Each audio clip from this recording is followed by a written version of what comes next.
Well, it's finally happened. Funko's dead. Well, can you f***ing believe it? Hold on. What? Funko, if you hear me, I know you're up there. Really gonna miss ya. We had a lot of good times together. Are you stealing my bit? Trying to keep it together, Funko. But listen, you're up there where you belong with Cynthia, and may she rest in peace too. And I just want to let you know that I'll never, ever forget you.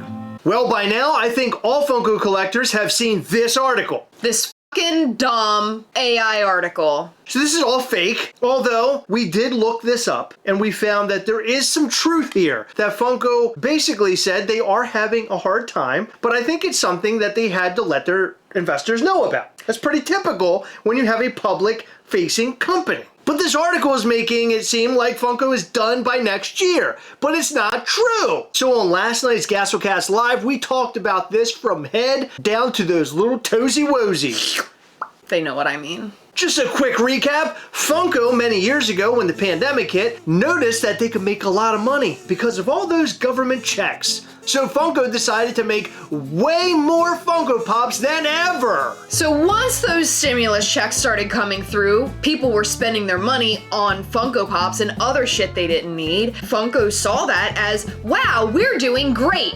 When they sent this stuff over for manufacturing, the manufacturing happened, but the stimulus checks stopped. Funko was stuck holding a lot of profit because we were all broke by the time they got the hundreds and thousands of Pops in hand. Funko overproduced, they had Funko Pops they couldn't sell, so they turned to the trash can. Do you remember when they turned to the trash can, Heather? Well, they didn't turn to the trash can because the trash can was too small. They went to a landfill. Landfill! Because it was a lot of Pops and a lot of those Funko the board games, remember them? Trash! Yeah. And so when this happened, we all knew that Funko was in trouble. And we were one of the very first channels to talk about how Funko was in trouble, things weren't looking good, and things were looking a little trashy. But we got beat up for it. Like 3 or 4 years later, it feels like 10 years later, Dextero is stealing our vibe. So Funko ended up taking all the stuff that they did not put in the trash can, put them inside of containers, and those containers racked up a bunch of charges. It put them in a lot of debt. On top of that, Funko had a warehouse to store all this stuff, but it wasn't ready for all the stuff because apparently the software they were using for their warehouse wasn't ready, or there was something wrong with it. It was all sorts of problems. It was problems everywhere. And it all started with Funko feeling like they could overproduce and it was the right time, but they were wrong. Super wrong. And now here we are many years later, many CEOs later, after they have already ironed all these problems out. And now things are looking pretty good. Funko has limited edition, they got rid of a lot of the stuff that didn't sell. We got Titty Pops, which is pretty cool. What? What? Who? The little things, the little Titty Pops. Bitty Pops? I always get those two words confused. Not only that, but they have a barbecuing CEO, and that is the biggest plus for Funko right now. That's the bee's knees. Yep. Did you know that bees had knees? Yep, and did you know that they store pollen on their little legs? They do. Mm-hmm. They fly around. Have you ever seen it? And yeah, I've seen it before. It's pretty cool. Have you seen it up close for real? Up close, yeah. I have, That's actually. Cool. Yeah. I like bumblebees. I like pollen. It makes me sneeze. No, it doesn't. Makes my butthole itchy too. It's weird. What the And so here we are with this brand new article from this weird website that we've never heard of. And it's really funny because when it's posted, everybody just sort of agreed. I guess this is true. Funko is burning down. Had we posted it, people would be chasing us around with pitchforks and torches. Like they've done so many times before. You're not seeing them question anything now, are you? Remember when we told you that NFTs were ending? Nobody believed us. And remember when we said a bunch of people got laid off, including like a bunch of big artists? Nobody believed us. Remember when we say things and we're always right, but nobody wants to believe us, but they'll believe Dextero? By the way, we Googled Dextero, and Google said they're not reliable. And they're so not reliable that the article isn't even there anymore. I just refreshed the article that we just showed you. And that article is from when we looked at it last night. But as of today, it's gone. Now look, it's a guy. Who's the guy? Who is that guy? TikTok's Yes King trend creator Michael Will has heard dies. Oh my God. That's very sad. It went from the death of Funko to the death of this TikToker guy. That's f***ed up. I can't even talk to him because, like, that bit's a joke, and, like, I feel like this isn't a joking matter. That's really sad. Can't talk to him? TikTok guy. Oh, you're going to talk to the That's...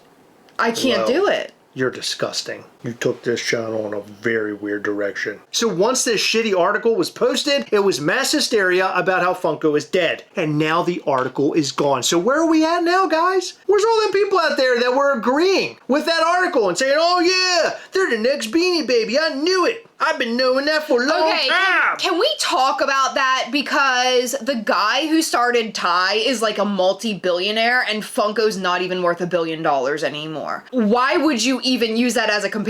Because you sound stupid. Second of all, Ty is still going strong. They've just shifted their business into something else. They don't have the craze that they once had as far as Beanie Baby goes, but they are still kicking ass. And Ty had a guy on stilts at Toy Fair. Didn't see any other company with a guy on stilts. Nope. That's some high dollar shit. Mm-hmm. This might be the very first time we've ever posted a video and we were saying the opposite of Funko dying. Have we ever said that Funko is resurrecting, Heather? I don't know if we've said that they're resurrecting, but I think that we've been very hopeful about changes that are being made. Did I tell you that this morning when I woke up a little resurrected? Okay, that's disgusting. Okay, so let's get off the topic that everybody thinks that we're shitheads and don't know anything, but will believe some random ass website telling you your Funko news. You know, we've been doing this for 8 years. Did you know that? We've been doing this for 8 long years, and we have 5 subscribers, damn it. We have a couple likes too. A couple. Let me tell you the problem with people. The problem with people, they'll believe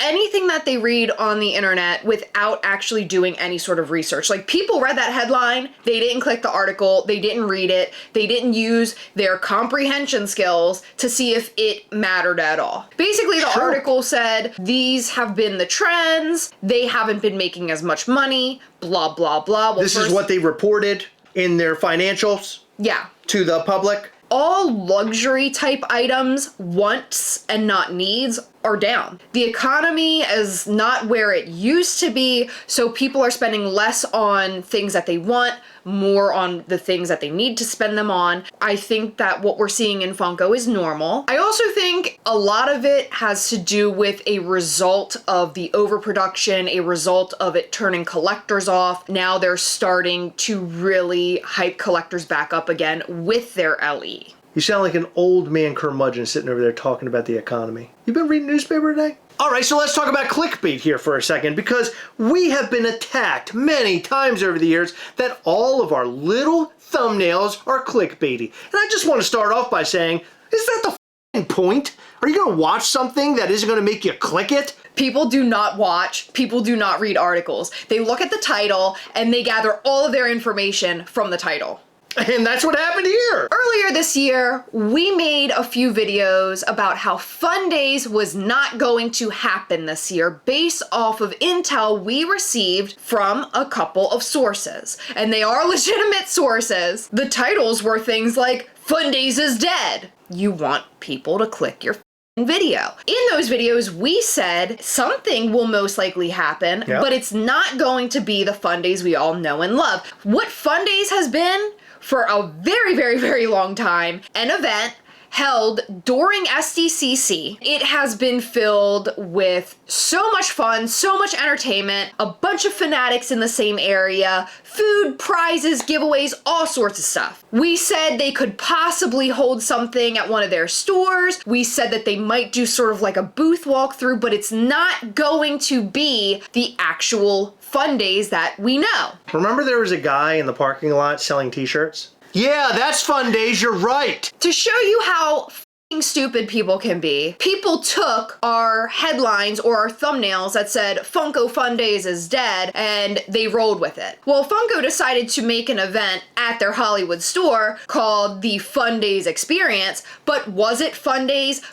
No, it wasn't Fun Days, and I will die on that hill. Yes, it was a decent event. No, it should not have been given the Fun Days name. It was completely different from any other Fun Days that has ever been. They should have called it something different. It happened at one of their stores, so most of the people that attended were people who are in the surrounding area of the Funko Hollywood store. Some people traveled, but not like they would have had it been at SCCC. So are you saying that at the previous Fun Days they didn't have a guy selling his old t-shirts in a parking lot?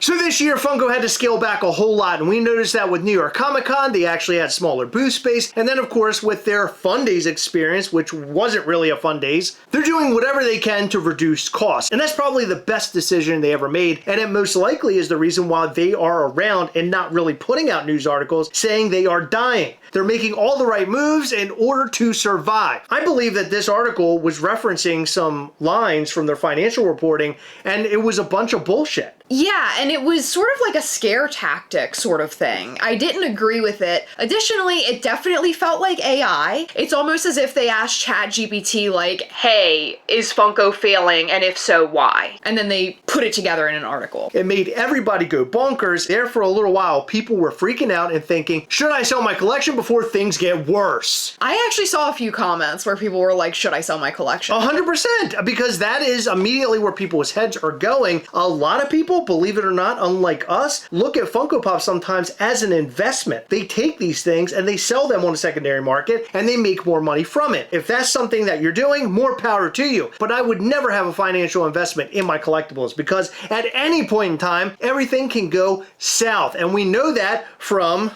Funko's predecessor, Beanie Babies. You're really gonna annoy me with that. Please do not be one of those Funko and Beanie Babies comparers. It's totally untrue. It's so and by the way, stupid. Funko has been around since 1998. Yeah, Somebody said, oh, well, it's the Funko Pop they're talking about. They're the Beanie Babies of the 2020s. Get out of here. okay, and Funko Pop has been around how long? Funko's been around for a long time and they're killing it, and they got the new CEO who's grilling and chilling, bro. Truthfully, we think Funko is just fine, and they're working towards getting even better. And I think they're doing a really good job of it by going with LE very hard. Like I said before, I think that a lot of what we're seeing as far as their financials go has to do with the effects of their overproduction previously, but I think the LE thing is popular, and I really think that they are making moves, from what I've seen so far, that are really going to turn collectors on, and also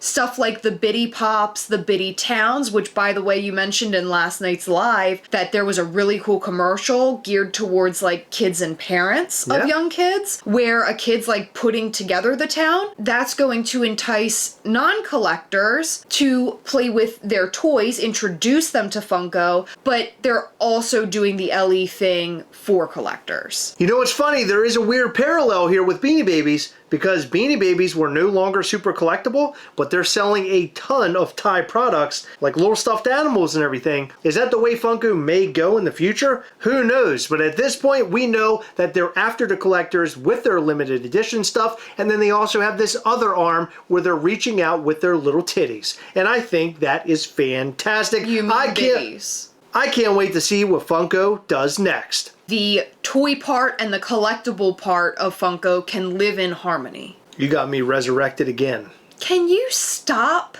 We want to know your thoughts about everything that we discussed. Did you read the article and freak out? We need to know in the comment section down below. Are you excited about LE? And do you think LE is the next chapter? The next big chapter of Funko like we do? And make sure you check out MISCHIEFtoys.com. We have all sorts of mischief going on over there. And in fact, very, very soon, we have a brand new Coven figure coming for the Coven of Mischief. On top of that, we also have a Black Friday sale, which is going to be amazing. So make sure you check out MISCHIEFtoys.com, sign up for our newsletter, follow us on Instagram at Mischief Toys, and join our group on Facebook called Mischief Toy Collectors. It's a great group full of a lot of mischief. In every video, we like to shout out to some of our patrons from Patreon. In this video, we'd like to shout out to Nathan Bakken, Clarissa V, Carlos Campbell, The Disgruntled Octopus, Celeste Crawford, Simon Crook, Casey Hewlett, J.R. Garcia, Steven Skolansky, George Blanchard, Sam Studley, Kevin LaFranc, Carlos Q, Patricia Hertog, and Devin Cass.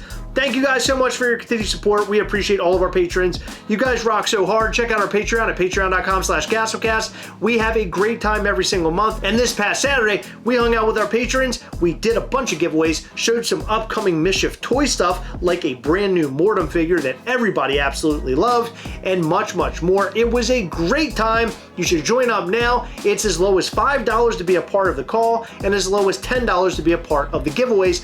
Go and check it out now at patreon.com/Gastlecast for more details. You are supporting this lovely channel, and if you love the channel, why not support it? Hit the like button, hit the subscribe button, hit the little bell. That way you'll know anytime we go live or post brand new content. You don't want to miss our new content. We have a blast here. Come back and watch us live every Sunday between 8 and 9 p.m. Eastern. All right, that's all we've got for you. Thank you so much for tuning in. We appreciate you, and we'll see you in the next one. Bye.